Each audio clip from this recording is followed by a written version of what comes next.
ਤੇ 1991-92 ਤੱਕ ਸਾਡਾ ਜਿਹੜਾ ਐਜੂਕੇਸ਼ਨ ਦਾ ਬਜਟ ਸੀਗਾ ਉਹ 22-23% ਸੀਗਾ ਟੋਟਲ ਬਜਟ ਦਾ, ਤੇ ਹੁਣ 12-13% ਰਹਿ ਗਿਆ। ਇਸੇ ਤਰ੍ਹਾਂ ਹੈਲਥ ਦਾ ਬਜਟ ਜਿਹੜਾ ਸੀ 12-13% ਸੀ, 6-7% ਰਹਿ ਗਿਆ। ਦੇਖੋ ਜਿਹੜੇ ਅਸੀਂ ਪੰਜਾਬ ਨੇ ਐਗਰੀਮੈਂਟ ਕੀਤੇ ਨੇ ਜਿਹੜੇ ਥਰਮਲ ਪਲਾਂਟਸ ਨਾਲ ਬਿਜਲੀ ਲੈਣ ਦੇ, ਉਹ 5-6 ਰੁਪਏ ਯੂਨਿਟ ਦੇ ਨੇ, ਤੇ ਹੁਣ ਇਹਨਾਂ ਨੇ ਐਗਰੀਮੈਂਟ ਸੋਲਰ ਪਾਵਰ ਸਪਲਾਈ ਦੀ ਕੀਤੇ, ਉਹ 2 ਰੁਪਏ 23 ਪੈਸੇ ਪਰ ਯੂਨਿਟ ਹੈ।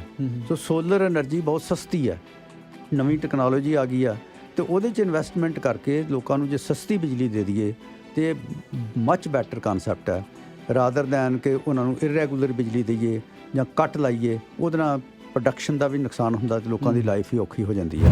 ਇਹ ਜਿਹੜੀ ਗੱਲ ਕਰ ਰਹੇ ਹਾਂ ਬੜੀ ਇੰਪੋਰਟੈਂਟ ਗੱਲਬਾਤ ਹੈ, ਕਿਉਂਕਿ ਇਹਦੇ ਨਾਲ ਅਸੀਂ ਸਿਟੀਜ਼ਨ ਦੇ ਤੌਰ ਦੇ ਉੱਤੇ, ਭਾਵੇਂ ਅਸੀਂ ਕੈਨੇਡਾ 'ਚ ਰਹਿ ਰਹੇ ਹਾਂ, ਭਾਵੇਂ ਜਿਨ੍ਹਾਂ ਮੁਲਕਾਂ 'ਚੋਂ ਅਸੀਂ ਆਏ ਹਾਂ, ਉੱਥੇ ਵੀ ਅਸੀਂ ਇਹਦੇ ਨਾਲ ਡੀਲ ਕਰਦੇ ਰਹੇ ਹਾਂ ਕਿ ਜਦੋਂ ਸਰਕਾਰਾਂ, ਪੋਲੀਟੀਕਲ ਪਾਰਟੀਜ਼ ਵਾਅਦੇ ਕਰਦੀਆਂ ਨੇ ਜਾਂ ਅਨਾਊਂਸ ਕਰਦੀਆਂ ਨੇ ਜਾਂ ਇਹੋ ਜਿਹੀਆਂ ਸਕੀਮਾਂ, ਇਹੋ ਜਿਹੇ ਪਲਾਨ ਲਾਂਚ ਕਰਦੀਆਂ ਨੇ ਕਿ ਕੋਈ ਸੁਵਿਧਾ, ਕੋਈ ਚੀਜ਼ ਫਰੀ ਦਿੱਤੀ ਜਾਂਦੀ ਹੈ ਸਿਟੀਜ਼ਨ ਨੂੰ, ਫਰੀ ਪੈਸਾ ਵੰਡਿਆ ਜਾਂਦਾ ਜਾਂ ਫਰੀ ਸਹੂਲਤ ਦਿੱਤੀ ਜਾਂਦੀ ਹੈ। ਜਿਵੇਂ ਪਿੱਛੋਂ ਅਸੀਂ ਆਏ ਹਾਂ, ਉੱਥੇ ਫਰੀ ਬਿਜਲੀ ਦੀ ਗੱਲ ਕਰਦਾ, ਕਦੇ ਕੋਈ ਹੋਰ ਚੀਜ਼ ਫਰੀ ਹੋ ਸਕਦੀ ਹੈ, ਕਦੇ ਆਟਾ ਦਾਲ ਸਕੀਮ ਹੋ ਸਕਦੀ ਹੈ। ਅਤੇ ਇੱਥੇ ਵੀ ਅਸੀਂ ਬਹੁਤ ਸਾਰੀਆਂ ਇਹੋ ਜਿਹੀਆਂ ਸਕੀਮਾਂ ਦੇਖਦੇ ਹਾਂ ਜਿੱਥੇ ਫਰੀ ਪੈਸਾ ਸਰਕਾਰਾਂ ਵੰਡਦੀਆਂ। ਇਹ ਜਿਹੜੀਆਂ ਫਰੀਬੀਜ਼ ਨੇ, ਫਰੀ ਪੈਸਾ, ਫਰੀ ਸਹੂਲਤਾਂ ਨੇ, ਕੀ ਇਹ ਸੱਚਮੁੱਚ 'ਚ ਫਰੀ ਹੁੰਦੀਆਂ ਨੇ ਕਿ ਜਾਂ ਇਹ ਇੱਕ ਇਲਿਊਜ਼ਨ ਹੈ? ਜਿਹੜੇ ਇਕੋਨੋਮਿਸਟ ਨੇ ਉਹਨਾਂ ਦਾ ਤਾਂ ਇਹ ਮੰਨਣਾ ਕਿ ਕੁਛ ਵੀ ਫਰੀ ਨਹੀਂ ਹੁੰਦਾ, ਸਿਰਫ ਇਹੀ ਹੈ ਕਿ ਇਹ ਇੱਕ ਭੁਲੇਖਾ, ਇੱਕ ਓਲਾ ਹੈ ਜਿਹਨੂੰ ਕਈ ਵਾਰ ਜਿਹੜੇ ਸਿਟੀਜ਼ਨ ਨਹੀਂ ਸਮਝਦੇ ਅਤੇ ਪੋਲੀਟੀਸ਼ਨ ਇਹਨੂੰ ਯੂਜ਼ ਕਰਦੇ ਨੇ। ਅਤੇ ਅਲਟੀਮੇਟਲੀ ਜਦੋਂ ਇਕਨੋਮਿਕਸ ਦੇਖੀਏ ਇਹਦੀ, ਤਾਂ ਕੁਛ ਵੀ ਫਰੀ ਨਹੀਂ ਹੁੰਦਾ। ਉਹ ਹੋ ਸਕਦਾ ਨੋਰਮਲ ਰੇਟ ਨਾਲੋਂ ਵੀ ਅਸੀਂ ਮਹਿੰਗਾ ਲਿਆ ਹੋਵੇ ਜੇ ਉਸ ਹਿਸਾਬ ਨਾਲ ਦੇਖੀਏ। ਸੋ ਇਹਦੇ ਬਾਰੇ ਅਸੀਂ ਅੱਜ ਗੱਲਬਾਤ ਕਰਾਂਗੇ ਅਤੇ ਸਾਡੇ ਨਾਲ ਜਾਣੇ ਪਛਾਣੇ ਇਕੋਨੋਮਿਸਟ ਨੇ ਡਾਕਟਰ ਸੁੱਚਾ ਸਿੰਘ ਗਿੱਲ। ਇਹਨਾਂ ਨੇ ਜ਼ਿਆਦਾ ਪੰਜਾਬ ਦੀ ਇਕੋਨਮੀ 'ਤੇ ਬਹੁਤ ਕੰਮ ਕੀਤਾ, ਸੋ ਕੁਛ ਉੱਥੋਂ ਦੇ ਹਵਾਲੇ ਨਾਲ ਗੱਲ ਕਰਨਗੇ ਅਤੇ ਥੋੜ੍ਹੀ ਬਹੁਤ ਅਸੀਂ ਜਿਹੜਾ ਸਾਡਾ ਲੋਕਲ ਇੱਥੋਂ ਦੇ ਵੀ ਸਾਡੇ ਸਵਾਲ ਨੇ ਉਹਨਾਂ ਦੇ ਹਵਾਲੇ ਨਾਲ ਵੀ ਗੱਲਬਾਤ ਕਰਾਂਗੇ। ਡਾਕਟਰ ਸਾਹਿਬ ਬਹੁਤ ਬਹੁਤ ਤੁਹਾਡਾ ਸਵਾਗਤ। Thank you. ਧੰਨਵਾਦ ਬਹੁਤ ਤੁਹਾਡਾ। ਇਹ ਬੜਾ ਪਾਪੂਲਰ ਕਨਸੈਪਟ ਹੈ ਜੀ। ਜੇ ਅਸੀਂ ਹੁਣ ਪਿੱਛੋਂ ਦੇਖੀਏ, ਪੰਜਾਬ 'ਚ ਵੀ, ਇੰਡੀਆ 'ਚ ਵੀ ਬੜਾ ਇਹ ਪਾਪੂਲਰ ਹੋਇਆ। ਹੁਣ ਸਾਰੀਆਂ ਪਾਰਟੀਆਂ ਹੀ ਵਾਅਦੇ ਕਰ ਰਹੀਆਂ ਨੇ ਕਿ ਅਸੀਂ ਆਹ ਫਰੀ ਕਰ ਦਾਂਗੇ, ਕੋਈ ਕਹਿੰਦਾ ਬਿਜਲੀ ਫਰੀ ਕਰ ਦਾਂਗੇ, ਕੋਈ ਕਹਿੰਦਾ ਪਾਣੀ ਫਰੀ ਕਰ ਦਾਂਗੇ, ਕੋਈ ਕੁਛ ਹੋਰ ਫਰੀ ਕਰਨ ਦੀ ਗੱਲ ਕਰ ਰਿਹਾ। ਅਤੇ ਇੱਥੇ ਵੀ ਬਹੁਤ ਕੁਛ ਅਸੀਂ ਇੱਥੇ ਸਮਝਦੇ ਵੀ ਸਾਨੂੰ ਹੈਲਥ ਫਰੀ ਮਿਲੀ ਹੋਈ ਹੈ, ਅਸੀਂ ਇਹ ਸਮਝਦੇ ਹਾਂ ਕਿ ਸਾਡਾ ਹੈਲਥ ਸਿਸਟਮ ਫਰੀ ਹੈ। ਕੀ ਕੁਛ ਫਰੀ ਹੁੰਦਾ? ਦੇਖੋ, ਜੇ ਸਿਧਾਂਤਕ ਤੌਰ 'ਤੇ ਦੇਖਿਆ ਜਾਵੇ, ਹਾਂਜੀ, ਅਤੇ ਇਕਨੋਮਿਕਸ ਦੇ ਵਿੱਚ ਜਿਹੜੀ ਚੀਜ਼ ਫਰੀ ਹੈ ਉਹ ਇਕਨੋਮਿਕਸ ਦਾ ਪਾਰਟ ਨਹੀਂ ਹੁੰਦਾ। ਅੱਛਾ। ਜਿਵੇਂ ਕੋਈ ਕਿਸੇ ਨੂੰ ਦਾਨ ਦੇ ਰਿਹਾ, ਇਹ ਧਰਮ ਦਾ ਪਾਰਟ ਹੈ। ਇਕਨੋਮਿਕਸ ਵਿੱਚ ਅਸੀਂ ਉਹ ਚੀਜ਼ਾਂ ਦੇ ਬਾਰੇ ਅਧਿਐਨ ਕਰਦੇ ਹਾਂ ਜਿਨ੍ਹਾਂ ਦੀ ਥੁੜ ਹੋਵੇ, ਘਾਟ ਹੋਵੇ। ਦੂਜਾ, ਉਹਨਾਂ ਦੀ ਕੋਈ ਯੂਜ਼ਫੁਲਨੈਸ ਹੋਵੇ, ਅਤੇ ਤੀਸਰਾ, ਉਹਨਾਂ ਨੂੰ ਪੈਦਾ ਕਰਨ ਵਾਸਤੇ ਕੋਈ ਲਾਗਤ ਲੱਗਦੀ ਹੋਵੇ। ਸੋ ਫਰੀ ਦਾ ਕਨਸੈਪਟ ਨਹੀਂ ਹੈ, ਕਾਸਟ ਨਾਲ ਇਨਵੋਲਵਡ ਹੈ। ਇਹ ਜਿਹੜਾ ਕਨਸੈਪਟ ਫਰੀਸ਼ਿਪ ਵਾਲਾ ਹੈ, ਇਹ ਜਿਹੜੀ 20ਵੀਂ ਸਦੀ ਦੇ ਲਾਸਟ ਤੋਂ ਸ਼ੁਰੂ ਹੋ ਕੇ ਹੁਣ ਇਹ ਬੜੀ ਪਾਪੂਲਰ ਗੱਲ ਜਿਹੜੀ ਹੁੰਦੀ ਜਾ ਰਹੀ ਹੈ, ਅਤੇ ਇਹਦੇ ਨਾਲ ਬਹੁਤ ਸਾਰੇ ਭਰਮ ਭੁਲੇਖੇ ਪੈ ਰਹੇ ਨੇ ਕਿ ਸਾਨੂੰ ਕੁਛ ਚੀਜ਼ਾਂ ਮੁਫਤ ਹੋ ਰਹੀਆਂ ਨੇ। ਮੈਂ ਤੁਹਾਨੂੰ ਇੰਡੀਅਨ ਪੰਜਾਬ ਦੇ ਹਵਾਲੇ ਨਾਲ ਗੱਲ ਦੱਸ ਸਕਦਾ ਕਿ ਪੰਜਾਬ ਦੇ ਵਿੱਚ 2-3 ਚੀਜ਼ਾਂ ਇਹਨਾਂ ਨੇ ਮੁਫਤ ਕੀਤੀਆਂ। 97 ਦੇ ਵਿੱਚ ਕਿਸਾਨਾਂ ਨੂੰ ਟਿਊਬਵੈੱਲਾਂ ਦੀ ਬਿਜਲੀ ਜਿਹੜੀ ਆ ਉਹ ਮੁਫਤ ਦੇਣੀ ਸ਼ੁਰੂ ਕੀਤੀ। ਉਸ ਤੋਂ 1-2 ਸਾਲ ਬਾਅਦ ਜਿਹੜੇ ਸਾਡੇ ਗਰੀਬ ਲੋਕ ਨੇ, ਖਾਸ ਕਰਕੇ ਦਲਿਤ ਲੋਕ ਨੇ, ਉਹਨਾਂ ਨੂੰ ਇਹਨਾਂ ਨੇ 100-150 ਯੂਨਿਟ ਬਿਜਲੀ ਦਾ ਮੁਫਤ ਦੇਣਾ ਸ਼ੁਰੂ ਕਰਤਾ। ਉਸ ਤੋਂ ਬਾਅਦ ਨਹਿਰੀ ਪਾਣੀ ਮੁਫਤ ਦੇਣਾ ਸ਼ੁਰੂ ਕਰ ਦਿੱਤਾ। ਉਹਦਾ ਨਤੀਜਾ ਕੀ ਨਿਕਲਿਆ? ਉਹਦਾ ਨਤੀਜਾ ਇੱਕ ਤਾਂ ਨਿਕਲਿਆ ਕਿ ਜਿਹੜੇ ਨਹਿਰੀ ਮਹਿਕਮਾ ਹੈ, ਜਿਹੜਾ ਨਹਿਰਾਂ ਮੇਨਟੇਨ ਕਰਦਾ ਸੀਗਾ, ਉਹਨਾਂ ਕੋਲ ਪੈਸਾ ਕੋਈ ਨਹੀਂ ਆਇਆ, ਅਤੇ ਨਹਿਰਾਂ ਦੀ ਜਿਹੜਾ ਸਾਂਭ ਸੰਭਾਲ ਹੈ ਉਹ ਬੰਦ ਹੋ ਗਈ। ਅਤੇ ਜਦੋਂ ਬਿਜਲੀ ਮੁਫਤ ਕਰਤੀ ਅਤੇ ਲੋਕਾਂ ਨੇ ਨਹਿਰਾਂ ਦੇ ਜਿਹੜੇ ਸੂਏ ਨੇ, ਕੱਸੀਆਂ ਨੇ ਵਾਹ ਕੇ ਮਿਲਾ ਲਈਆਂ ਜ਼ਮੀਨ 'ਚ, ਅਤੇ ਉਹ 17,000 ਕੱਸੀਆਂ ਜਿਹੜੀਆਂ ਨੇ ਆਊਟ ਆਫ 46,000 ਜਿਹੜੀਆਂ ਕੱਸੀਆਂ ਦੇ ਵਿੱਚੋਂ ਉਹ ਲੋਕਾਂ ਨੇ ਵਾਹ ਲਈਆਂ।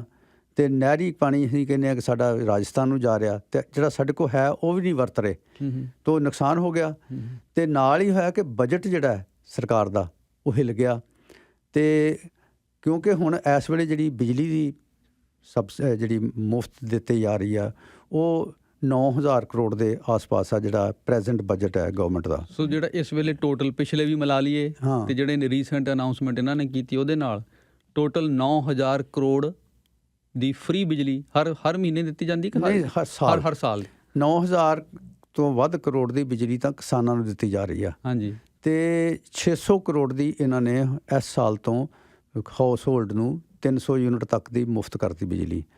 ਤੇ ਨਾਲ ਹੀ 800-900 ਕਰੋੜ ਦੀ ਬਿਜਲੀ ਜਿਹੜੀ ਆ ਇੰਡਸਟਰੀ ਨੂੰ ਮੁਫਤ ਸਬਸਿਡਾਈਜ਼ ਰੇਟ ਤੇ ਦਿੰਦੇ ਆ। ਅੱਛਾ। ਤੇ ਇਹ ਜਿਹੜੀ 11,000 ਕਰੋੜ ਦੀ ਸਬਸਿਡੀ ਸਾਡੇ ਪਾਸ ਆ ਜਾਂਦੀ ਆ ਤੇ ਸਟੇਟ ਦੇ ਬਜਟ ਦਾ 10% ਹੈ। ਸੋ ਇਹ ਜਿਹੜਾ ਬਜਟ ਹਿੱਲਦਾ ਹੈ ਫਿਰ ਕਿੱਥੇ ਕੱਟ ਲੱਗਦੀ ਆ? ਫਿਰ ਕੱਟ ਕਿੱਥੇ ਲੱਗੀ? ਇੱਕ ਤਾਂ ਲੱਗੀ ਹੈਲਥ ਤੇ, ਦੂਜੀ ਕੱਟ ਲੱਗੀ ਐਜੂਕੇਸ਼ਨ ਤੇ। ਸੋ ਪਹਿਲਾਂ ਮੈਂ ਬਜਟ ਜਦੋਂ ਸਟੱਡੀ ਕਰ ਰਿਹਾ ਸੀਗਾ ਤੇ 1991-92 ਤੱਕ ਸਾਡਾ ਜਿਹੜਾ ਐਜੂਕੇਸ਼ਨ ਦਾ ਬਜਟ ਸੀਗਾ ਉਹ 22-23% ਸੀਗਾ ਟੋਟਲ ਬਜਟ ਦਾ, ਤੇ ਹੁਣ 12-13% ਰਹਿ ਗਿਆ। ਇਸੇ ਤਰ੍ਹਾਂ ਹੈਲਥ ਦਾ ਬਜਟ ਜਿਹੜਾ ਸੀ 12-13% ਸੀ, 6-7% ਰਹਿ ਗਿਆ। ਸੋ ਇੱਕ ਪਾਸੇ ਕਿਸੇ ਨੂੰ ਮੁਫਤ ਦੇ ਦਿੱਤਾ ਸਮਾਨ ਤੇ ਉਹ ਸਾਧਨ ਜਿੱਤੇ ਕਿੱਥੋਂ ਕੱਟੇ? ਇਹਦੇ ਚੋਂ। ਇਸ ਤਰ੍ਹਾਂ ਚੁੰਗੀਆਂ ਖਤਮ ਕੀਤੀਆਂ ਤੇ ਚੁੰਗੀਆਂ ਦੇ ਵਾਸਤੇ ਜਿਹੜੇ ਅਰਬਨ ਲੋਕਲ ਬਾਡੀ ਇਹਨਾਂ ਨੂੰ 10,000 ਕਰੋੜ ਮਦਦ ਦੇਣੀ ਪਈ। ਤੋ ਇਹਦੇ ਕਰਕੇ ਹੋਇਆ ਇਹ ਕਿ ਬਜਟ ਹਿੱਲ ਗਏ। ਫਿਰ ਸਰਕਾਰ ਨੇ ਕਰਜ਼ਾ ਚੁੱਕਣਾ ਸ਼ੁਰੂ ਕਰਤਾ। ਫਿਰ 3 ਲੱਖ ਕਰੋੜ ਦਾ ਕਰਜ਼ਾ ਜਦੋਂ ਸਰਕਾਰ ਆਈ ਆ ਉਦੋਂ ਚੜ੍ਹ ਗਿਆ ਤੇ 30-40 ਹਜ਼ਾਰ ਕਰੋੜ ਦਾ ਮੌਜੂਦਾ ਸਰਕਾਰ ਨੇ ਕਰਜ਼ਾ ਚੜ੍ਹਾ ਲਿਆ। ਤੇ ਇਸ ਕਰਕੇ ਜਿਹੜਾ 30,000 ਕਰੋੜ ਦੇ ਆਸ-ਪਾਸ ਕਰਜ਼ਾ ਜਿਹੜਾ ਹੈ ਉਹਨੂੰ ਚੁਕਾਉਣ ਵਾਸਤੇ, ਵਿਆਜ ਤੇ ਮੂਲ ਮੋੜਨ ਵਾਸਤੇ ਚਲਾ ਜਾਂਦਾ ਤੇ ਇਨਵੈਸਟਮੈਂਟ ਵਾਸਤੇ ਕੋਈ ਪੈਸਾ ਨਹੀਂ ਬਚਦਾ। ਤੇ ਮੈਂ ਇਹ ਤਾਂ ਡਾਕਟਰ ਸਾਹਿਬ ਬੜੀ, ਮੈਂ ਤਾਂ ਕਹੂੰਗਾ ਵੀ ਇਹ ਇਹਨੂੰ ਕ੍ਰਿਮੀਨਲ ਉਹਦੇ ਚ ਗਿਣਨਾ ਚਾਹੀਦਾ, ਕ੍ਰਿਮੀਨਲ ਐਕਟੀਵਿਟੀ ਹੈ। ਅੱਗੇ ਤਾਂ ਸੁਣੋ ਗੱਲ ਕੀ ਹੈ। ਅੱਗੇ ਗੱਲ ਇਹ ਆ ਕਿ ਪੰਜਾਬ 1992-93 ਤੱਕ ਮੇਜਰ ਸਟੇਟਸ ਦੇ ਵਿੱਚੋਂ ਪਰ ਕੈਪੀਟਾ ਇਨਕਮ ਵਿੱਚ ਨੰਬਰ 1 ਸੂਬਾ ਸੀਗਾ। ਇਸ ਕਰਕੇ ਕਿ ਸਾਰੇ ਹਿੰਦੁਸਤਾਨ ਦੇ ਵਿੱਚ ਜਿਹੜੀ ਕੁੱਲ ਆਮਦਨ ਹੁੰਦੀ ਸੀ ਉਹ 24-25% ਇਨਵੈਸਟਮੈਂਟ ਜਾਂਦੀ ਸੀ ਤੇ ਪੰਜਾਬ ਕੋਈ 32% ਆਪਣੀ ਆਮਦਨ ਜਿਹੜੀ ਹੈ ਇਨਵੈਸਟ ਕਰਦਾ ਸੀਗਾ। ਤੇ ਇਸ ਕਰਕੇ ਗਰੋਥ ਰੇਟ ਸਾਡਾ ਉੱਪਰ ਸੀਗਾ। ਫਿਰ ਘਟ ਕੇ ਕਿਉਂਕਿ ਅਸੀਂ ਫ੍ਰੀ ਬੇਸ ਵੱਲ ਨੂੰ ਤੁਰ ਪਏ, 11-12 ਦੇ ਵਿੱਚ ਇਹ 13% ਰਹਿ ਗਿਆ ਤੇ ਥੋੜ੍ਹਾ ਜਿਹਾ ਹੁਣ ਵੱਧ ਕੇ 16% ਰਹਿ ਗਿਆ ਤੇ ਹਿੰਦੁਸਤਾਨ ਦੇ ਵਿੱਚ 27-28% ਹੈ। ਤੇ ਇਸ ਕਰਕੇ ਪੰਜਾਬ ਦਾ ਪਛੜ ਜਾਣਾ ਜਿਹੜਾ ਹੈ ਉਹ ਫ੍ਰੀ ਬੀਜ਼ ਨਾਲ ਕਨੈਕਟਡ ਹੈ। ਸੋ ਜਿਹੜਾ ਇਹਦੀ ਬੜੀ ਸ਼ੁਰੂਆਤ ਬਾਦਲ ਸਰਕਾਰ ਵੇਲੇ ਹੋਈ ਹੈ। ਬਾਦਲ ਸਰਕਾਰ ਵੇਲੇ ਹੋਈ ਹੈ ਤੇ ਜਿਹੜਾ ਉੱਤੇ ਦੋਹਰ ਪਾਤੀ ਆਪ ਪਾਰਟੀ ਦੀ ਸਰਕਾਰ ਨੇ, ਜਿਹਦੇ 'ਚ ਉਹਨਾਂ ਨੇ ਕਿਹਾ ਕਿ ਅਸੀਂ ਘਰਾਂ ਨੂੰ ਵੀ ਬਿਜਲੀ ਮੁਫਤ ਦਿਆਂਗੇ ਤੇ ਉਹਦੇ ਨਾਲ ਜਿਹੜਾ ਬਜਟ ਜਿਹੜਾ ਹੋਰ ਚੌਪਟ ਹੋ ਗਿਆ। ਤੇ ਇਹ ਅੱਛਾ, ਕੋਈ ਇਹ ਵੀ ਕਹਿ ਸਕਦਾ ਜਿਹੜਾ ਇਹ ਬਜਟ ਹਿੱਲਿਆ ਪੰਜਾਬ ਦਾ, ਜਿਹੜਾ ਟੈਰਰਿਜ਼ਮ ਦਾ ਦੌਰ ਸੀ ਉਹਦੀ ਵੀ ਕੰਟਰੀਬਿਊਸ਼ਨ ਹੈ, ਉਹਦੇ 'ਚ ਵੀ ਬਹੁਤ ਕੁਛ ਹਿੱਲਿਆ। ਨਹੀਂ, ਉਹਦੇ 'ਚ 8500 ਕਰੋੜ ਕਰਜ਼ਾ ਚੜਿਆ ਸੀਗਾ। ਹਾਂਜੀ। ਜਦੋਂ ਬੇਅੰਤ ਸਿੰਘ ਉਹਨਾਂ ਦੀ ਸਰਕਾਰ ਬਣੀ ਆ। ਹਾਂਜੀ। ਤੇ ਉਹਦੇ 'ਚ 2 ਜਾਂ 3 ਕਿਸ਼ਤਾਂ ਹੀ ਕਰਜ਼ੇ ਤੇ ਵਿਆਜ ਦੀਆਂ ਮੋੜੀਆਂ ਸੀਗੀਆਂ। ਉਸ ਤੋਂ ਬਾਅਦ ਜਦੋਂ ਸਰਕਾਰ ਬਣੀ ਆ ਜਨਤਾ ਦਲ ਦੀ ਸੈਂਟਰ 'ਚ, ਗੁਜਰਾਲ ਸਾਹਿਬ ਪ੍ਰਾਈਮ ਮਿਨਿਸਟਰ ਸੀਗੇ, ਤਾਂ ਉਹਨਾਂ ਨੇ ਫਾਈਨਾਂਸ ਮਿਨਿਸਟਰ ਨੂੰ ਕਹਿ ਕੇ ਉਹ ਕਰਜ਼ਾ ਮਾਫ ਕਰਵਾਤਾ ਸੀਗਾ। ਸੋ ਜਿਹੜਾ ਮੇਨ ਕਰਜ਼ਾ ਚੜ੍ਹਿਆ ਹੈਗਾ ਉਹ 97 ਤੋਂ ਬਾਅਦ ਚੜ੍ਹਿਆ ਹੈਗਾ। ਜਿਹੜੀਆਂ ਇਹਨਾਂ ਨੇ ਫ੍ਰੀ ਦੀਆਂ ਚੀਜ਼ਾਂ ਵੰਡੀਆਂ ਨੇ, ਖਾਸ ਕਰਕੇ ਬਾਦਲ ਨੇ ਵੰਡੀਆਂ, ਜਿਹੜੀਆਂ ਮੁਫਤਖੋਰੀ ਦਾ ਕਲਚਰ ਡਿਵੈਲਪ ਕੀਤਾ ਨਾ, ਉਹਦੇ ਕਰਕੇ ਪੰਜਾਬ ਡੁੱਬਿਆ ਹੈਗਾ। ਤੋ ਇਸ ਕਰਕੇ ਮੈਂ ਸਮਝਦਾ ਕਿ ਪੰਜਾਬ ਦੇ ਲੋਕਾਂ ਨੂੰ ਭਾਰੀ ਕੀਮਤ ਚੁਕਾਉਣੀ ਪਈ ਹੈ। ਉਹ 'ਚ 2-3 ਗੱਲਾਂ ਮੈਂ ਤੁਹਾਡੇ ਦਰਸ਼ਕਾਂ ਨਾਲ ਸ਼ੇਅਰ ਕਰਨਾ ਚਾਹੁੰਦਾ। ਇੱਕ ਤੇ ਹੋਇਆ ਕਿ ਹੈਲਥ ਦਾ ਸਿਸਟਮ ਕਰਪਟ ਹੋ ਗਿਆ, ਸਾਡਾ ਕਲੈਪਸ ਕਰ ਗਿਆ। ਦੂਜਾ, ਐਜੂਕੇਸ਼ਨ ਖਰਾਬ ਹੋ ਗਈ ਤੇ ਟੀਚਰ ਰੈਗੂਲਰ ਲਾਉਣ ਦੀ ਬਜਾਏ ਅਸੀਂ ਲੈਕਚਰ ਬੇਸ ਤੇ ਗੈਸਟ ਫੈਕਲਟੀ, ਕਿਉਂਕਿ ਬਜਟ ਕੱਟ ਕੀਤਾ ਤੇ ਬੱਚਿਆਂ ਨੂੰ ਪੜ੍ਹਾਉਣ ਵਾਸਤੇ ਫਿਰ ਅਸੀਂ ਮਤਲਬ ਅਨਕੁਆਲੀਫਾਈਡ ਟੀਚਰ ਲਾਉਣੇ ਸ਼ੁਰੂ ਕਰਤੇ ਤੇ ਐਜੂਕੇਸ਼ਨ ਤੇ ਹੈਲਥ ਦਾ ਕਲੈਪਸ ਜਿਹੜਾ ਹੈ ਉਹ ਇਹਦੇ ਨਾਲ ਹੀ ਜੁੜਿਆ ਹੈਗਾ। ਤੋ ਇਹਦੇ ਕਰਕੇ ਤੁਸੀਂ ਵੋਟਾਂ ਖਰੀਦਣ ਲਈ ਫ੍ਰੀ ਬਿਜਲੀ ਦਿੱਤੀ, ਵੋਟਾਂ ਖਰੀਦਣ ਲਈ ਤੁਸੀਂ ਫ੍ਰੀ ਨਹਿਰੀ ਪਾਣੀ ਦਿੱਤਾ, ਵੋਟਾਂ ਖਰੀਦਣ ਲਈ ਤੁਸੀਂ ਚੁੰਗੀਆਂ ਮਾਫ ਕੀਤੀਆਂ, ਖਤਮ ਕੀਤੀਆਂ, ਤੇ ਮੁੜ ਕੇ ਇਹ ਘਾਟੇ ਪੂਰੇ ਕਰਨ ਲਈ ਤੁਸੀਂ ਜਿਹੜੇ ਇਹ ਬੇਸਿਕ ਕੰਮ ਸੀ ਸਰਕਾਰ ਦੇ, ਐਜੂਕੇਸ਼ਨ ਐਂਡ ਹੈਲਥ, ਉਹਦੇ ਉੱਤੇ ਕੱਟ ਲਾਏ। ਬਿਲਕੁਲ, ਉਹਦੇ 'ਤੇ ਕੱਟ ਲਾਏ। ਤੇ ਮੌਜੂਦਾ ਸਰਕਾਰ ਦੀਆਂ ਭਾਵੇਂ ਪ੍ਰਾਇਰਟੀ ਅਨਾਊਂਸਡ ਇਹੀ ਨੇ ਕਿ ਅਸੀਂ ਹੈਲਥ ਤੇ ਐਜੂਕੇਸ਼ਨ ਨੂੰ ਸਟਰੈਂਥਨ ਕਰਨਾ ਹੈ, ਲੇਕਿਨ ਇਹ ਵੀ ਉਸੇ ਪ੍ਰੋਬਲਮ ਨਾਲ ਸਟਰਗਲ ਕਰ ਰਹੇ ਨੇ। ਇਹਨਾਂ ਕੋਲ ਵੀ ਨਾ ਰੈਗੂਲਰ ਟੀਚਰ ਲੱਗੇ ਨੇ ਤੇ ਨਾ ਹੀ ਸਟਾਫ ਵਧਾਇਆ ਜਾ ਸਕਿਆ ਹੈਲਥ ਤੇ ਐਜੂਕੇਸ਼ਨ ਦੇ ਵਿੱਚ। ਇਹਨਾਂ ਨੇ ਵੀ ਤੇ ਆ ਕੇ ਸਭ ਤੋਂ ਪਹਿਲਾਂ ਵੱਡਾ ਕੰਮ ਬਿਜਲੀ ਮਾਫ ਕਰਨ ਦਾ ਹੀ ਕੀਤਾ। ਬਿਲਕੁਲ ਇਹੀ ਕੀਤਾ। ਔਰ ਇਹਨਾਂ ਨੂੰ ਲੱਗਦਾ ਇਹਦੇ ਸਿਰ ਤੇ ਅਸੀਂ ਇਲੈਕਸ਼ਨ ਜਿੱਤਣੀ ਆ। ਦੂਸਰੀ ਗੱਲ ਇਹ ਹੈ ਕਿ ਜਿਨ੍ਹਾਂ ਨੇ ਵੀ ਫ੍ਰੀ ਬੀਜ ਦਿੱਤੀਆਂ ਨੇ ਉਹ ਮੁੜ ਕੇ ਇਲੈਕਸ਼ਨ ਨਹੀਂ ਜਿੱਤੇ। ਤੁਹਾਨੂੰ ਨਹੀਂ ਪਰ ਦਿੱਲੀ 'ਚ ਕਾਮਯਾਬ ਹੋ ਰਿਹਾ ਨਾ ਨਹੀਂ, ਇਹਨਾਂ ਦਾ। ਪੰਜਾਬ ਦੇ ਵਿੱਚ ਦੱਸਦੇ ਆ ਨਾ, ਪੰਜਾਬ ਨੇ ਕਲਚਰ ਸ਼ੁਰੂ ਕੀਤਾ ਨਾ, ਤੇ ਬਾਦਲ ਸਾਹਿਬ ਨੇ 97 ਚ 2-3 ਚੀਜ਼ਾਂ ਮੁਫਤ ਕੀਤੀਆਂ। ਇੱਕ ਤਾਂ ਚੁੰਗੀ ਮੁਕਤ ਕਰਤੇ ਸ਼ਹਿਰ, ਦੂਜਾ ਬਿਜਲੀ ਕਿਸਾਨਾਂ ਨੂੰ ਮੁਫਤ ਕਰਤੀ ਟਿਊਬਵੈਲਾਂ ਦੀ, ਤੀਸਰਾ ਉਹਨਾਂ ਨੇ ਨਹਿਰੀ ਪਾਣੀ ਮਾਫ ਕਰਤਾ, ਨਾਲ ਮਾਮਲਾ ਵੀ ਜਿਹੜਾ ਜ਼ਮੀਨ ਦਾ ਸੀਗਾ ਉਹ ਵੀ ਖਤਮ ਕਰਤਾ। ਤੇ ਅਗਲੀ ਇਲੈਕਸ਼ਨ ਹਾਰ ਗਏ ਤੇ ਉਹ ਕੈਪਟਨ ਦੀ ਸਰਕਾਰ ਬਣ ਗਈ। ਤੇ ਕੈਪਟਨ ਨੇ ਪਹਿਲਾਂ ਕਿਹਾ ਸੀ ਮੈਂ ਇਹਨਾਂ ਨੂੰ ਠੀਕ ਕਰਾਂਗਾ, ਰੈਸ਼ਨਲਾਈਜ਼ ਕਰਾਂਗਾ, ਉਹਨੇ ਜਾਰੀ ਰੱਖਿਆ ਤੇ ਉਹ ਵੀ ਇਲੈਕਸ਼ਨ ਹਾਰ ਗਏ। ਸੋ ਇਸ ਕਰਕੇ ਜਿਹੜੀਆਂ ਇਹ ਕਲਚਰਲ ਲੈਵਲ ਤੇ ਜਿਹੜੀਆਂ ਫਰੀ ਬੀਜ਼ ਨੇ, ਜਿਹੜੀਆਂ ਮੁਫਤਖੋਰੀ ਵੱਲ ਨੂੰ ਲਿਜਾਂਦੀਆਂ ਨੇ, ਇਹ ਥੋੜ੍ਹਾ ਜਿਹਾ ਇਹਨਾਂ ਨੂੰ ਗਰੇਜ ਕਰਨਾ ਚਾਹੀਦਾ। ਔਰ ਇਹ ਰੈਸ਼ਨਲਟੀ ਇਹ ਡਿਮਾਂਡ ਕਰਦੀ ਆ ਕਿ ਅਸੀਂ ਉਹ ਕੰਮ ਕਰੀਏ ਜਿਹੜਾ ਅਸੀਂ ਕਰ ਸਕਦੇ ਹਾਂ। ਤੇ ਇਸ ਕਰਕੇ ਮੈਂ ਸਮਝਦਾ ਕਿ ਸਾਨੂੰ ਜਿਹੜੀਆਂ ਫਰੀ ਬੀਜ਼ ਨੇ, ਮੁਫਤਖੋਰੀ ਆ ਤੇ ਸਬਸਿਡੀ ਨਾਲੋਂ ਇਹਨਾਂ ਦਾ ਡਿਸਟਿੰਕਸ਼ਨ ਕਰਨਾ ਚਾਹੀਦਾ। ਅੱਛਾ ਡਾਕਟਰ ਸਾਹਿਬ, ਹੁਣ ਇੱਕ ਹੋਰ ਚੀਜ਼, ਅਗਲੀ ਗੱਲ ਅੱਗੇ ਜਾਣ ਤੋਂ ਪਹਿਲਾਂ ਇਹਦੇ ਬਾਰੇ ਵੀ ਕਲੈਰਿਟੀ ਜ਼ਰੂਰੀ ਹੈ ਕਿ ਇੱਕ ਸਬਸਿਡੀਜ਼ ਨੇ ਤੇ ਦੂਜੇ ਪਾਸੇ ਇਹ ਫ੍ਰੀ ਸਹੂਲਤਾਂ ਨੇ, ਇਹਨਾਂ 'ਚ ਕੋਈ ਫਰਕ ਹੈ? ਦੇਖੋ, ਜਿਹੜੀ ਇਕਨੋਮਿਕਸ ਦੇ ਵਿੱਚ ਸਬਸਿਡੀ ਦਾ ਕਨਸੈਪਟ ਹੈਗਾ, ਫ੍ਰੀ ਸ਼ਿਪ ਦਾ ਕਨਸੈਪਟ ਨਹੀਂ ਹੈ। ਤੇ ਸਬਸਿਡੀ ਜਿਹੜੀ ਹੈ ਉਹ 3 ਹਾਲਤਾਂ ਵਿੱਚ ਦਿੱਤੀ ਜਾ ਸਕਦੀ ਹੈ ਜਾਂ ਇਕਨੋਮਿਕਸ ਜਸਟੀਫਾਈ ਕਰਦੀ ਹੈ। ਥੋੜਾ ਜਿਹਾ ਨੇੜੇ। ਇੱਕ ਤੇ ਉਹ ਹੈ ਕਿ ਜਿਹੜੇ ਲੋਕ ਕਿਸੇ ਕਾਰਨ ਕਰਕੇ ਡੈਸਟੀਚਿਊਟ ਹੋ ਜਾਂਦੇ ਆ, ਕਿ ਕੋਈ ਡਰੱਗ ਐਡਿਕਟ ਹੋ ਗਿਆ, ਫੈਮਿਲੀ ਕੋਲੈਪਸ ਕਰ ਰਹੀ ਹੈ, ਜਾਂ ਘਰ ਨਹੀਂ ਹੈ, ਜਾਂ ਉਹ ਭੁੱਖਾ ਮਰ ਰਿਹਾ ਹੈਗਾ, ਤੇ ਉਹਨੂੰ ਸੰਭਾਲਣਾ ਜਿਹੜਾ ਸੁਸਾਇਟੀ ਦਾ ਫਰਜ਼ ਬਣਦਾ ਹੈ। ਤੇ ਉਹਨਾਂ ਨੂੰ ਸਬਸਿਡਾਈਜ਼ ਰੇਟ 'ਤੇ ਸਸਤੇ ਦਰਾਂ 'ਤੇ ਕੁਝ ਚੀਜ਼ਾਂ ਦੇਣੀਆਂ, ਅਨਾਜ ਹੈ ਜਾਂ ਘਰ ਹੈ, ਇਹ ਇਸ ਰੇਂਜ 'ਚ ਆਉਂਦਾ, ਸੋਸ਼ਲ ਜਸਟਿਸ ਦੀ ਰੇਂਜ 'ਚ ਆਉਂਦਾ ਹੈ। ਦੂਜੀ ਹਾਲਤ ਦੇ ਵਿੱਚ ਅਸੀਂ ਕੋਈ ਟੈਕਨੋਲੋਜੀ ਪ੍ਰਮੋਟ ਕਰਨਾ ਚਾਹੁੰਦੇ ਹਾਂ, ਜਿਵੇਂ ਅੱਜ ਕੱਲ੍ਹ ਕਲਾਈਮੇਟ ਚੇਂਜ ਦੀ ਬਹੁਤ ਗੱਲ ਹੈ ਵੀ ਕਾਰਬਨ ਕੰਟੈਂਟ ਘੱਟ ਜਾਣਾ ਚਾਹੀਦਾ ਹਵਾ ਦੇ ਵਿੱਚ, ਤੇ ਜਿਹੜੀ ਸੋਲਰ ਐਨਰਜੀ ਹੈ ਜਾਂ ਹਾਈਡਰੋ ਐਨਰਜੀ ਹੈ ਇਹਨੂੰ ਪ੍ਰਮੋਟ ਕਰਨਾ ਚਾਹੀਦਾ। ਤੇ ਉਹਦੇ 'ਤੇ ਟੈਕਨੋਲੋਜੀ ਪ੍ਰਮੋਟ ਕਰਨ ਵਾਸਤੇ ਸਬਸਿਡੀ ਦਿੱਤੀ ਜਾ ਸਕਦੀ ਹੈ।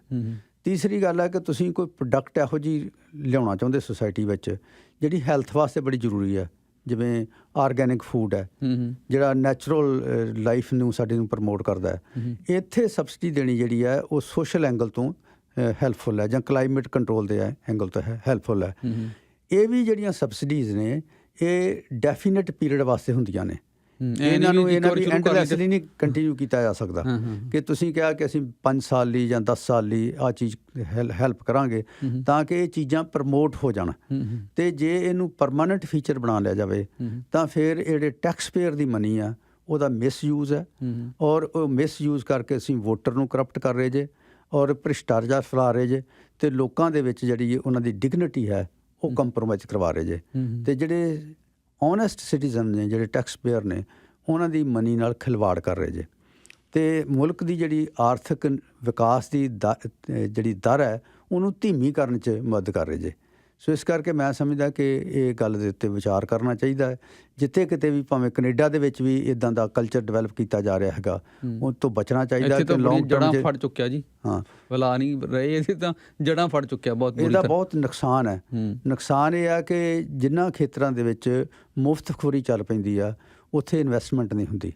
ਮਸਲਨ ਜਿਵੇਂ ਕੈਨੇਡਾ ਦਾ ਹੈਲਥ ਕੇਅਰ ਸਿਸਟਮ ਹੈ, ਇਹਦੇ 'ਚ ਜਿਹੜੇ ਡਾਕਟਰ ਨੇ, ਹੌਸਪੀਟਲ ਨੇ, ਓਵਰਲੋਡਡ ਨੇ। ਪੇਸ਼ੈਂਟ ਨੂੰ ਆਪਰੇਸ਼ਨ ਵਾਸਤੇ 6-6 ਮਹੀਨੇ ਦਾ, ਸਾਲ ਦਾ, ਕਈ ਵਾਰੀ 3 ਸਾਲ ਵੇਟ ਕਰਨੀ ਪੈਂਦੀ ਹੈ, ਔਰ ਕਈ ਵਾਰੀ ਪੇਸ਼ੈਂਟ ਇਸ ਪੀਰੀਅਡ ਦੇ ਵਿੱਚ ਮਰ ਜਾਂਦਾ ਹੈਗਾ। ਤਾਂ ਇਹ ਜਿਹੜਾ ਮੁਫਤਖੋਰੀ ਵਾਲਾ ਕਲਚਰ ਹੈ, ਇਹ ਜਿਹੜਾ ਇਹ ਹਮੇਸ਼ਾ ਕੋਈ ਚੰਗੀ ਗੱਲ ਨਹੀਂ ਹੈ, ਨਾ ਲੋਕਾਂ ਦੇ ਵੈਲਫੇਅਰ ਨੂੰ ਪ੍ਰਮੋਟ ਕਰਦਾ ਅਤੇ ਨਾ ਹੀ ਉਸ ਸੈਕਟਰ ਦੀ ਗਰੋਥ ਵਾਸਤੇ ਜ਼ਰੂਰੀ ਹੈ। ਜੇ ਇਸੇ ਸੈਕਟਰ ਦੇ ਵਿੱਚ ਤੁਸੀਂ ਥੋੜ੍ਹੇ ਬਹੁਤੇ ਯੂਜ਼ਰ ਚਾਰਜਸ ਲਾ ਕੇ ਜਿਹੜਾ ਪ੍ਰਾਇਰਟੀ 'ਤੇ ਜਿਹੜੇ ਐਮਰਜੈਂਸੀ ਵਾਲੇ ਕੇਸਿਸ ਨੇ ਡੀਲ ਕਰੋ ਤਾਂ ਹੋ ਸਕਦਾ ਇਹਦੀ ਇੰਪਰੂਵਮੈਂਟ ਹੋ ਜੇ ਅਤੇ ਕੁਛ ਲੋਕ ਇਹਦੇ 'ਚ ਇਨਵੈਸਟਮੈਂਟ ਕਰਨ। ਹੁਣ ਨਾ ਸਰਕਾਰ ਇਨਵੈਸਟਮੈਂਟ ਕਰ ਰਹੀ ਹੈ ਅਤੇ ਨਾ ਪ੍ਰਾਈਵੇਟ ਸੈਕਟਰ ਕੋਈ ਇਨਵੈਸਟ ਕਰ ਸਕਦਾ ਹੈ, ਅਤੇ ਇਸ ਕਰਕੇ ਹੈਲਥ ਸਿਸਟਮ ਜਿਹੜਾ ਉਹ ਬੇਕਾਰ ਹੋਇਆ ਪਿਆ, ਜਿਵੇਂ ਕੈਨੇਡਾ ਦਾ ਹੈਲਥ ਸਿਸਟਮ ਮੈਂ ਕਹਿ ਸਕਦਾ। ਈਵਨ ਇੰਡੀਆ ਦੇ ਕੇਸ ਦੇ ਵਿੱਚ ਤੁਸੀਂ ਹੈਲਥ ਕੇਅਰ ਜਿਹੜਾ ਬੈਟਰ ਐਕਸੈਸ ਕਰ ਸਕਦੇ ਦੈਨ ਦਿਸ ਪਲੇਸ। ਅਤੇ ਇਸ ਕਰਕੇ ਮੁਫਤਖੋਰੀ ਵਾਲਾ ਜਿਹੜਾ ਕਲਚਰ ਹੈ ਇਹ ਬਹੁਤ ਖ਼ਰਾਬ ਹੈ, ਅਤੇ ਸਬਸਿਡੀ ਉਹਨੂੰ ਦੇਣੀ ਚਾਹੀਦੀ ਹੈ ਜਿਹੜਾ ਡਿਜ਼ਰਵ ਕਰਦਾ ਹੈ। ਇਹਨੂੰ ਅਸੀਂ ਇਕਨੋਮਿਕਸ ਵਿੱਚ ਰੈਸ਼ਨਲਾਈਜੇਸ਼ਨ ਨੂੰ ਸਬਸਿਡੀ ਕਹਿੰਦੇ ਹਾਂ। ਜਿਵੇਂ ਅਗੇਨ ਮੈਂ ਪੰਜਾਬ ਬਾਰੇ ਗੱਲ ਕਰਨੀ ਚਾਹਾਂਗਾ ਕਿ ਜਿਹੜੀ ਬਿਜਲੀ ਦੀ ਮੁਫਤ ਸਬਸਿਡੀ ਹੈ ਉਹਦੀ ਪ੍ਰਪੋਰਸ਼ਨ ਕਿੱਥੇ ਜਾ ਰਹੀ ਆ। ਜਿਹੜੇ ਵੱਡਾ ਹਿੱਸਾ ਕਿਸਾਨਾਂ ਦਾ ਉਹ ਸਮਾਲ ਅਤੇ ਮਾਰਜੀਨਲ ਫਾਰਮਰ ਨੇ, ਇਹ ਕੋਈ 60-65% ਜਿਹੜੇ ਨੇ ਸਮਾਲ ਅਤੇ ਮਾਰਜੀਨਲ ਫਾਰਮਰ ਨੇ। ਇਹ ਓਨਰਸ਼ਿਪ ਦਾ ਡੇਟਾ ਹੈ। ਤਾਂ ਉਹਨਾਂ ਨੂੰ ਤਾਂ ਸਬਸਿਡੀ ਜਾ ਰਹੀ 5%। ਜਿਹੜੇ ਮੀਡੀਅਮ ਤੇ ਲਾਰਜ ਫਾਰਮਰ ਨੇ, ਜਿਹੜੇ ਥੋੜ੍ਹਾ ਜਿਹਾ ਹਿੱਸਾ ਹੈ 30-40% ਹੈ, ਉਹਨਾਂ ਕੋਲ 95% ਸਬਸਿਡੀ ਜਾ ਰਹੀ ਆ। ਸੋ ਉਹਦੀ ਜਿਹੜੀ ਸੋਸ਼ਲ ਐਂਗਲ ਤੋਂ ਜਸਟੀਫਿਕੇਸ਼ਨ ਹੈ ਉਹ ਕੁਛ ਨਿਕਲਦੀ ਨਹੀਂ। ਗੱਲ ਤਾਂ ਤੁਸੀਂ ਮਤਲਬ ਇੱਕ ਕਿਸਮ ਦਾ ਜਿਹੜੇ ਖਾਂਦੇ ਪੀਂਦੇ ਨੇ ਆਲਰੇਡੀ ਉਹ ਸਿਸਟਮ ਨੂੰ ਲੁੱਟਣ ਲੱਗੇ ਹੋਏ ਨੇ, ਉਹਨਾਂ ਨੂੰ ਪੈਸੇ ਦੇ ਰਹੇ ਜੇ। ਅਗਲਾ ਇਹਦਾ ਡਿਸਐਡਵਾਂਟੇਜ ਹੈ ਕਿ ਜਿਹੜੀ ਇਹ ਫਸਲਾਂ ਉਗਾ ਰਹੇ ਨੇ, ਝੋਨਾ ਤੇ ਕਣਕ, ਇਹ ਪਬਲਿਕ ਪ੍ਰੋਕਿਉਰਮੈਂਟ ਜਾਂਦਾ, ਸੈਂਟਰ ਗਵਰਨਮੈਂਟ ਖਰੀਦੀ ਆ, ਤਾਂ ਉਹਦੀ ਜਿਹੜੀ ਕਾਸਟ ਆਫ ਪ੍ਰੋਡਕਸ਼ਨ ਹੈ, ਕਿਉਂਕਿ ਮੁਫਤ ਹੈ ਬਿਜਲੀ, ਰੈਵਨਿਊ ਲੈਂਡ ਰੈਵਨਿਊ ਹੈ ਨੀਗਾ, ਨਹਿਰੀ ਪਾਣੀ ਦਾ ਕੋਈ ਮਾਮਲਾ ਹੈ ਨੀਗਾ, ਤਾਂ ਕਾਸਟ ਆਫ ਪ੍ਰੋਡਕਸ਼ਨ 'ਚ ਰਿਫਲੈਕਟ ਨਹੀਂ ਹੁੰਦਾ। ਤਾਂ ਇਸ ਕਰਕੇ ਜਿਹੜਾ ਫਾਇਦਾ ਹੈਗਾ ਇਹ ਸਬਸਿਡੀ ਦਾ, ਉਹ ਪੰਜਾਬ ਦੇ ਲੋਕਾਂ ਨੂੰ, ਪੰਜਾਬ ਦੇ ਕੰਜ਼ਿਊਮਰ ਦੀ ਬਜਾਏ ਉਹ ਹਿੰਦੁਸਤਾਨ ਦੇ ਦੂਜੇ ਥਾਵਾਂ ਨੂੰ ਜਾ ਰਿਹਾ ਹੈਗਾ। ਸੋ ਪੰਜਾਬ ਆਪਣੇ ਖਰਚੇ ਦੇ ਉੱਤੇ ਹਿੰਦੁਸਤਾਨ ਦੇ ਦੂਜੇ ਲੋਕਾਂ ਨੂੰ ਜਾਂ ਗਵਰਨਮੈਂਟ ਆਫ ਇੰਡੀਆ ਨੂੰ ਸਸਤਾ ਅਨਾਜ ਸਪਲਾਈ ਕਰ ਰਿਹਾ, ਸਸਤਾ ਅਨਾਜ ਦੇ ਰਿਹਾ, ਆਪਣੇ ਫ੍ਰੀ ਬਿਜਲੀ ਦੇ ਕੇ, ਆਪਣੀ ਫ੍ਰੀ ਨਹਿਰੀ ਪਾਣੀ ਦੇ ਕੇ। ਨਹੀਂ, ਇਸ ਤੋਂ ਅੱਗੇ ਸਾਡਾ ਜਿਹੜਾ ਪਾਣੀ ਖਤਮ ਹੋਇਆ ਹੈਗਾ, ਧਰਤੀ ਦੇ ਹੇਠਲਾ ਪਾਣੀ ਜਿਹੜਾ ਖਤਮ ਹੋਇਆ ਹੈਗਾ, ਉਹ ਝੋਨੇ ਕਰਕੇ ਆ। ਤੇ ਪੰਜਾਬ ਚੌਲ ਤੇ ਖਾਂਦਾ ਨਹੀਂ, ਤੇ ਚੌਲ ਖਾਂਦੇ ਨੇ ਬਾਹਰ ਦੇ ਲੋਕ, ਤੇ 1 ਕਿਲੋ ਚੌਲ ਪ੍ਰੋਡਿਊਸ ਕਰਨ ਵਾਸਤੇ 20-22 ਕਿਲੋ ਜਾਂ 50 ਕਿਲੋ ਪਾਣੀ ਵਰਤਿਆ ਜਾਂਦਾ, ਲੀਟਰ ਪਾਣੀ ਵਰਤਿਆ ਜਾਂਦਾ। ਤੋ ਅਸੀਂ ਪਾਣੀ ਮੁਕਾ ਲਿਆ, ਆਪਣੇ ਵਾਸਤੇ ਨਹੀਂ, ਦੂਜਿਆਂ ਵਾਸਤੇ। ਸੋ ਇਸ ਕਰਕੇ ਸਾਨੂੰ ਥੋੜ੍ਹਾ ਜਿਹਾ ਸੋਚਣਾ ਚਾਹੀਦਾ ਹੈ। ਸੋ ਤੁਹਾਡੀ ਗੱਲ 'ਚੋਂ ਇਹ ਮਤਲਬ ਨਿਕਲਦਾ ਹੈ ਕਿ ਜਦੋਂ ਕੋਈ ਪਲਾਨ, ਕੋਈ ਪਾਲਿਸੀ ਬਿਨਾਂ ਕੋਈ ਸੋਚ ਵਿਚਾਰ ਕੀਤਿਆਂ ਅੰਨ੍ਹੇਵਾਹ ਲਾਗੂ ਕੀਤੀ ਜਾਂਦੀ ਹੈ, ਤੇ ਲੋਕ ਵੀ ਅੰਨ੍ਹੇਵਾਹ ਉਹ ਤੋਂ ਖੁਸ਼ ਹੋ ਜਾਂਦੇ ਨੇ ਕਿ ਸਾਨੂੰ ਫ੍ਰੀ ਮਿਲ ਗਈ, ਅਸਲ 'ਚ ਧੋਖੇ 'ਚ ਹੁੰਦੇ ਨੇ। ਹੁਣ ਵੀ ਜਿਹੜੀ ਘਰਾਂ 'ਚ ਬਿਜਲੀ ਮੁਫਤ ਕੀਤੀ ਹੈ, ਹਾਂਜੀ, ਇਹਦਾ ਰਿਜ਼ਲਟ ਇਹ ਨਿਕਲਿਆ ਕਿ ਬਹੁਤ ਸਾਰੇ ਇਲਾਕਿਆਂ ਦੇ ਵਿੱਚ ਬਿਜਲੀ ਦੀ ਸਪਲਾਈ ਇਰੈਗੂਲਰ ਹੈ, ਔਰ ਖ਼ਾਸ ਕਰਕੇ ਜਿਹੜੇ ਖੰਭਿਆਂ ਦੇ ਉੱਤੇ ਲੱਗੇ ਹੁੰਦੇ ਨੇ ਆਪਣੇ ਟਰਾਂਸਫਾਰਮਰ, ਉਹ ਸੜ ਜਾਂਦਾ, ਕਈ ਦਿਨ ਰਿਪਲੇਸ ਨਹੀਂ ਹੁੰਦੇ, ਕਿਉਂਕਿ ਬਿਜਲੀ ਬੋਰਡ ਕੋਲ ਜਾਂ ਡਿਸਟਕਾਮ ਕੋਲ ਪੈਸੇ ਨਹੀਂ ਹੁੰਦੇ ਉਹਨੂੰ ਰਿਪਲੇਸ ਕਰਨ ਵਾਸਤੇ। ਤਾਂ ਹੁਣ ਜਿਹੜਾ ਇਲੈਕਟ੍ਰਿਸਿਟੀ ਰੈਗੂਲੇਟਰੀ ਕਮਿਸ਼ਨ ਆ, ਉਹਨੇ ਫੈਸਲਾ ਕਰਤਾ ਕਿ ਜਿੰਨੀ ਦੇਰ ਤੱਕ ਐਡਵਾਂਸ ਤੁਸੀਂ ਉਹਨਾਂ ਨੂੰ ਡਿਸਕਾਮ ਨੂੰ ਪੈਸੇ ਨਹੀਂ ਦਿੰਦੇ, ਉਹ ਬਿਜਲੀ ਦੀ ਸਪਲਾਈ ਕਰਨਗੇ। ਸੋ ਇਸ ਕਰਕੇ ਇਹ ਮੈਂ ਸਮਝਦਾ ਕਿ ਜਿਹੜੇ ਨਵਾਂ ਇਲੈਕਟ੍ਰਿਸਿਟੀ ਦੇ ਰੂਲ ਆਏ ਨੇ, ਉਹਦੇ ਹਿਸਾਬ ਨਾਲ ਜੇ ਕੰਜ਼ਿਊਮਰ ਨੂੰ ਬਿਜਲੀ ਸਪਲਾਈ ਕਰਨੀ ਆ ਤਾਂ ਗਵਰਨਮੈਂਟ ਨੂੰ ਪੈਸਿਆਂ ਦਾ ਇੰਤਜ਼ਾਮ ਕਰਨਾ ਪੈਣਾ ਹੈਗਾ। ਅਤੇ ਜੇ ਪੈਸਿਆਂ ਦਾ ਇੰਤਜ਼ਾਮ ਨਹੀਂ ਕਰਦੇ ਤਾਂ ਸਪਲਾਈ ਕ੍ਰਿਪਲ ਕਰਨ ਦੇ ਨਾਲ ਐਗਰੀਕਲਚਰ ਪ੍ਰੋਡਕਸ਼ਨ ਵੀ ਫਾਲ ਕਰੇਗਾ, ਲੋਕਾਂ ਦੀ ਜ਼ਿੰਦਗੀ ਜਿਹੜੀ ਆ ਇਹ ਉਹਦੇ 'ਚ ਔਖਾ ਹੋ ਜਾਏਗਾ। ਅੱਜ ਕੱਲ੍ਹ ਗਰਮੀਆਂ ਦੇ ਦਿਨ ਨੇ, ਤੁਹਾਡਾ AC ਨਹੀਂ ਚੱਲਦਾ, ਪੱਖਾ ਨਹੀਂ ਚੱਲਦਾ, ਅਤੇ ਬੜੀ ਲਾਈਫ ਔਖੀ ਹੋ ਜਾਂਦੀ ਆ, ਕੰਮ ਕਰਨਾ ਔਖਾ ਹੋ ਜਾਂਦਾ। ਇਸ ਹਿਸਾਬ ਨਾਲ ਤੁਸੀਂ 5-7 ਸਾਲ 'ਚ ਪੰਜਾਬ ਦਾ ਇਲੈਕਟ੍ਰਿਸਿਟੀ ਡਿਪਾਰਟਮੈਂਟ ਹੈ ਉਹਨੂੰ ਖਤਮ ਕਰ ਦੋਗੇ? ਨੈਚੁਰਲੀ ਜੇ ਤੁਸੀਂ ਬਿੱਲ ਨਹੀਂ ਕਲੈਕਟ ਕਰਦੇ ਅਤੇ ਗਵਰਨਮੈਂਟ ਕੋਲ ਉਹਨੂੰ ਫੰਡ ਕਰਨ ਵਾਸਤੇ ਪੈਸੇ ਨਹੀਂ ਹੁੰਦੇ, ਤਾਂ ਫਿਰ ਕਿਵੇਂ ਚਲਾਓਗੇ? ਮੈਨੂੰ ਯਾਦ ਆ ਜਾਂਦੀ ਹੈ ਬਿਹਾਰ ਦੇ ਕੁਛ ਇਲਾਕਿਆਂ ਦੀ। ਬਿਹਾਰ ਦੇ ਵਿੱਚ ਬਿਜਲੀ ਦਾ ਕੰਮ ਕਾਫੀ ਮਾੜਾ, ਅਤੇ ਉੱਥੇ ਲੋਕਾਂ ਨੇ ਪ੍ਰਾਈਵੇਟ ਜਨਰੇਟਰ ਲਾ ਲਏ ਗਲੀਆਂ ਦੇ ਵਿੱਚ, ਅਤੇ ਉਹ ਪ੍ਰਾਈਵੇਟ ਜਨਰੇਟਰ ਵਾਲੇ ਜਿਹੜੇ ਨੇ ਉਹ ਮਹਿੰਗੀ ਬਿਜਲੀ ਜਿਹੜੀ ਆ ਲੋਕਾਂ ਨੂੰ ਸਪਲਾਈ ਕਰਦੇ ਨੇ। ਤਾਂ ਫਿਰ ਇੱਥੇ ਵੀ ਇੱਦਾਂ ਦਾ ਕਲਚਰ ਆ ਜਾਏਗਾ, ਤਾਂ ਪੈਰਲਲ ਸਿਸਟਮ ਜਿਹੜਾ ਡਿਵੈਲਪ ਹੋ ਜਾਏਗਾ, ਅਤੇ ਉਹ ਲੋਕ ਜਿਹੜੇ ਨੇ ਉਹਨਾਂ ਨੂੰ ਬਹੁਤ ਹੈਵੀ ਕੀਮਤ ਦੀ ਚੁਕਾਉਣੀ ਪਏਗੀ, ਕਿਉਂਕਿ ਜਿਹੜੀ ਜਨਰੇਟਰ ਤੋਂ ਬਿਜਲੀ ਪੈਦਾ ਕਰਨੀ ਆ ਡੀਜ਼ਲ ਤੋਂ ਜਾਂ ਪੈਟਰੋਲ ਤੋਂ, ਉਹ ਬਹੁਤ ਹੀ ਮਹਿੰਗੀ ਪੈਂਦੀ ਆ। ਇਹਦੇ ਮੁਕਾਬਲੇ ਸੋਲਰ ਬਿਜਲੀ ਬਹੁਤ ਸਸਤੀ ਹੈ। ਹੁਣ ਪੰਜਾਬ ਗਵਰਨਮੈਂਟ ਬਜਾਏ ਇਹਦੇ, ਤੁਹਾਡੀ ਗੱਲ ਤੋਂ ਮੈਨੂੰ ਲੱਗ ਰਿਹਾ ਵੀ ਬਜਾਏ ਇਹਦੇ ਕਿ ਫ੍ਰੀ ਬਿਜਲੀ ਦੇ ਚੱਕਰ 'ਚ ਪੈਂਦੇ ਬਹੁਤ ਉਨੀ ਇਨਵੈਸਟਮੈਂਟ ਕਰ ਦਿੰਦੇ ਉਹ ਸੋਲਰ ਐਨਰਜੀ ਨੂੰ ਪ੍ਰਮੋਟ ਕਰਨ 'ਚ, ਉਹ ਜ਼ਿਆਦਾ ਮਤਲਬ ਹੈਲਪਫੁਲ ਹੁੰਦੀ ਅਤੇ ਲੌਂਗ ਟਰਮ ਹੁੰਦੀ। ਦੇਖੋ, ਜਿਹੜੇ ਅਸੀਂ ਪੰਜਾਬ ਨੇ ਐਗਰੀਮੈਂਟ ਕੀਤੇ ਨੇ ਜਿਹੜੇ ਥਰਮਲ ਪਲਾਂਟਸ ਨਾਲ ਬਿਜਲੀ ਲੈਣ ਦੇ, ਉਹ 5-6 ਰੁਪਏ ਯੂਨਿਟ ਦੇ ਨੇ, ਅਤੇ ਹੁਣ ਇਹਨਾਂ ਨੇ ਐਗਰੀਮੈਂਟ ਸੋਲਰ ਪਾਵਰ ਸਪਲਾਈ ਦੀ ਕੀਤੇ, ਉਹ 2 ਰੁਪਏ 23 ਪੈਸੇ ਪਰ ਯੂਨਿਟ ਹੈ। ਸੋ ਸੋਲਰ ਐਨਰਜੀ ਬਹੁਤ ਸਸਤੀ ਹੈ, ਨਵੀਂ ਟੈਕਨੋਲੋਜੀ ਆ ਗਈ ਆ, ਅਤੇ ਉਹਦੇ 'ਚ ਇਨਵੈਸਟਮੈਂਟ ਕਰਕੇ ਲੋਕਾਂ ਨੂੰ ਜੇ ਸਸਤੀ ਬਿਜਲੀ ਦੇ ਦਈਏ ਤਾਂ ਮੱਚ ਬੈਟਰ ਕਨਸੈਪਟ ਹੈ, ਰਾਦਰ ਦੈਨ ਕਿ ਉਹਨਾਂ ਨੂੰ ਇਰੈਗੂਲਰ ਬਿਜਲੀ ਦਈਏ ਜਾਂ ਕੱਟ ਲਾਈਏ। ਉਹਦੇ ਨਾਲ ਪ੍ਰੋਡਕਸ਼ਨ ਦਾ ਵੀ ਨੁਕਸਾਨ ਹੁੰਦਾ ਅਤੇ ਲੋਕਾਂ ਦੀ ਲਾਈਫ ਵੀ ਔਖੀ ਹੋ ਜਾਂਦੀ ਆ। ਦੂਸਰੀ ਗੱਲ ਇਹ ਹੈ ਕਿ ਜਦੋਂ ਤੁਸੀਂ ਕਿਸੇ ਚੀਜ਼ ਨੂੰ ਮੁਫਤ ਦਿੰਦੇ ਜੇ ਅਤੇ ਉਹਦੀ ਵੈਲਿਊ ਲੋਕਾਂ ਦੀ ਐਸਟੀਮੇਸ਼ਨ 'ਚ ਘੱਟ ਜਾਂਦੀ ਆ, ਉਹਨੂੰ ਵੇਸਟਫੁਲ ਯੂਜ਼ ਕਰਦੇ ਨੇ। ਜਿਵੇਂ ਕੁਛ ਲੋਕਾਂ ਨੇ ਵੀਡੀਓ ਪਾਏ ਨੇ ਕਿ ਕਿਸਾਨਾਂ ਨੇ ਕਈ ਜਗ੍ਹਾ ਮੋਟਰਾਂ ਦੇ ਜਿਹੜੇ ਸਟਾਰਟਰ ਨੇ ਆਟੋਮੈਟਿਕ ਕੀਤੇ ਨੇ, ਜਦੋਂ ਬਿਜਲੀ ਆਉਂਦੀ ਆਟੋਮੈਟਿਕਲੀ ਚੱਲ ਪੈਂਦੇ, ਜਦੋਂ ਬਿਜਲੀ ਚਲੀ ਜਾਂਦੀ ਹੈ ਬੰਦ ਹੋ ਜਾਂਦੇ ਨੇ। ਤਾਂ ਇਹ ਸਟਾਰਟ ਕਰਨ ਵੀ ਬੰਬੀਆਂ 'ਤੇ ਨਹੀਂ ਜਾਂਦੇ, ਅਤੇ ਉਹਦੇ ਨਾਲ ਇਹ ਹੈ ਕਿ ਇਹ ਫਲੱਡ ਆਇਆ ਇੱਕ ਪਾਸੇ, ਦੂਜੇ ਪਾਸੇ ਮੋਟਰਾਂ ਥੱਲਿਓਂ ਪਾਣੀ ਕੱਢ ਰਹੀਆਂ ਨੇ। ਸੋ ਇਹ ਇੱਕ ਐਸੀ ਪਾਲਿਸੀ ਹੈ ਜਿਹਦੇ ਨਾਲ ਸਾਡਾ ਜਿਹੜਾ ਸਕੇਅਰਸ ਸਾਧਨ ਨੇ, ਥੋੜ੍ਹ ਵਾਲੇ ਸਾਧਨ ਨੇ, ਉਹਨਾਂ ਦੀ ਵੇਸਟੇਜ ਹੁੰਦੀ ਹੈ ਅਤੇ ਉਹ ਤੋਂ ਬਚਣਾ ਜ਼ਰੂਰੀ ਹੈ ਕਿ ਤੁਸੀਂ ਕਿਸੇ ਸਿਚੁਏਸ਼ਨ ਦੇ ਵਿੱਚ ਸਬਸਿਡੀ ਤਾਂ ਦੇ ਦਿਓ, ਲੇਕਿਨ ਫ੍ਰੀ ਸ਼ਿਪ ਤੋਂ ਬਚਣਾ ਚਾਹੀਦਾ ਹੈ। ਡਾਕਟਰ ਗਿੱਲ, ਇੱਕ ਦੋ ਇਸ ਤਰ੍ਹਾਂ ਦੇ ਸਵਾਲ ਵੀ ਨੇ ਇਸੇ ਗੱਲ ਨਾਲ ਰਿਲੇਟਡ, ਕਿ ਇੱਕ ਸਵਾਲ ਹੈ ਕਿ ਜੀ ਦਿੱਲੀ 'ਚ ਵੀ ਤਾਂ ਫ੍ਰੀ ਉਹਨਾਂ ਨੇ ਬਿਜਲੀ ਦਿੱਤੀ ਹੈ, ਉਹਦਾ ਤਾਂ ਕੋਈ ਮਾੜਾ ਅਸਰ ਨਹੀਂ ਪਿਆ? ਥੋੜ੍ਹਾ ਜਿਹਾ ਨੇੜੇ ਰਹੋ ਜੀ। ਮੇਰਾ ਖਿਆਲ ਹੈ ਕਿ ਕਾਫੀ ਕੁਛ ਜਿਹੜੇ ਨੇ ਭੁਲੇਖਿਆਂ 'ਤੇ ਕੰਮ ਚੱਲਦਾ ਹੈਗਾ ਕਿ ਇਸ ਪੀਰੀਅਡ ਦੇ ਵਿੱਚ ਕੋਵਿਡ ਆਇਆ ਅਤੇ ਕੋਵਿਡ ਦੇ ਵਿੱਚ ਜਿਹੜੇ ਸਭ ਤੋਂ ਵੱਧ ਬੰਦੇ ਆਕਸੀਜਨ ਦੀ ਘਾਟ ਕਰਕੇ ਮਰੇ ਨੇ ਉਹ ਦਿੱਲੀ 'ਚ ਹੀ ਮਰੇ ਨੇ। ਅਤੇ ਇਸ ਪੀਰੀਅਡ 'ਤੇ ਖਾਲਸਾ ਏਡ ਵਾਲਿਆਂ ਨੇ, ਗੁਰਦੁਆਰਿਆਂ ਨੇ ਲੰਗਰ ਲਾਏ ਫਿਰ ਜਿਹੜੀ ਆਕਸੀਜਨ ਦੇ। ਅਤੇ ਜੇ ਇਹਨਾਂ ਕੋਲ ਇੰਨੇ ਪੈਸੇ ਹੁੰਦੇ ਅਤੇ ਇੰਤਜ਼ਾਮ ਕਰਦੇ, ਨਹੀਂ ਕਰ ਸਕੇ, ਤਾਂ 1-2 ਸਾਲ ਦੇ ਵਿੱਚ ਇਹ ਭੁਲੇਖਾ ਚੱਲ ਸਕਦਾ ਹੈ। ਜਿਵੇਂ ਪੰਜਾਬ 'ਚ ਵੀ ਭੁਲੇਖਾ 25 ਸਾਲ ਚੱਲਿਆ ਕਿ ਚੱਲ ਜੂਗਾ ਕੰਮ, ਜਦੋਂ ਚੱਲੇਗਾ ਲੰਮੇ ਸਮੇਂ 'ਚ ਪ੍ਰੋਬਲਮ ਆਏਗੀ। ਦੂਜਾ, ਕੁਛ ਲੋਕਾਂ ਦਾ ਖਿਆਲ ਹੈ ਕਿ ਟੈਕਸ ਸਟਰਕਚਰ ਡਿਫਰੈਂਟ ਨੇ। ਟੈਕਸ ਸਟਰਕਚਰ ਸਾਰੀ ਦੁਨੀਆ 'ਚ ਕਾਮਨ ਨੇ। ਉਹਦਾ ਫੀਚਰ ਇਹ ਆ ਕਿ ਜਿਹੜਾ ਕਾਰਪੋਰੇਟ ਸੈਕਟਰ ਹੈ, ਜਿਹਦੇ ਕੋਲ ਮੇਜਰ ਇਨਕਮ ਜਾ ਰਹੀ ਹੈ ਦੁਨੀਆ ਦੀ, ਉਹਦੇ ਟੈਕਸ ਰੇਟ ਕੈਨੇਡਾ 'ਚ ਵੀ, ਅਮਰੀਕਾ 'ਚ ਵੀ, ਇੰਡੀਆ 'ਚ ਘਟਾਏ ਨੇ। ਇੰਡੀਆ 'ਚ ਟੈਕਸ ਰੇਟ ਕਾਰਪੋਰੇਟ ਸੈਕਟਰ ਦਾ ਜਿਹੜਾ, ਜਿਨ੍ਹਾਂ ਦੀ ਇਨਕਮ ਕੋਈ 50 ਕਰੋੜ ਤੱਕ ਹੈ, ਉਹ ਘਟਾ ਕੇ 35% ਤੋਂ 25% ਕਰਤਾ ਗਿਆ।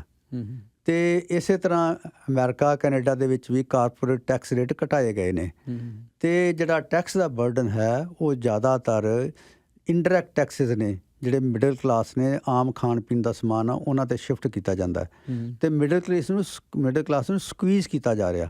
ਅਤੇ ਜਿਹੜੀਆਂ ਫ੍ਰੀ ਬੀਜ਼ ਨੇ, ਇਹ ਸਾਰੀਆਂ ਮਿਡਲ ਕਲਾਸ ਦੀ ਕਾਸਟ ਉੱਤੇ ਹੀ ਦਿੱਤੀਆਂ ਜਾ ਰਹੀਆਂ ਨੇ। ਅਤੇ ਇਸ ਕਰਕੇ ਇਹ ਭੁਲੇਖਾ ਕੱਢ ਦੇਣਾ ਚਾਹੀਦਾ ਮਨ 'ਚੋਂ ਕਿ ਇੱਕ ਥਾਂ 'ਤੇ 6 ਮਹੀਨੇ, ਸਾਲ ਜਾਂ 2 ਸਾਲ ਸਿਸਟਮ ਠੀਕ ਵਰਕ ਕਰਦਾ ਅਤੇ ਉੱਥੇ ਉਸ ਤਰ੍ਹਾਂ ਵਰਕ ਨਹੀਂ ਕਰੇਗਾ ਜਿੱਥੇ ਵਰਕ ਕਰ ਰਿਹਾ।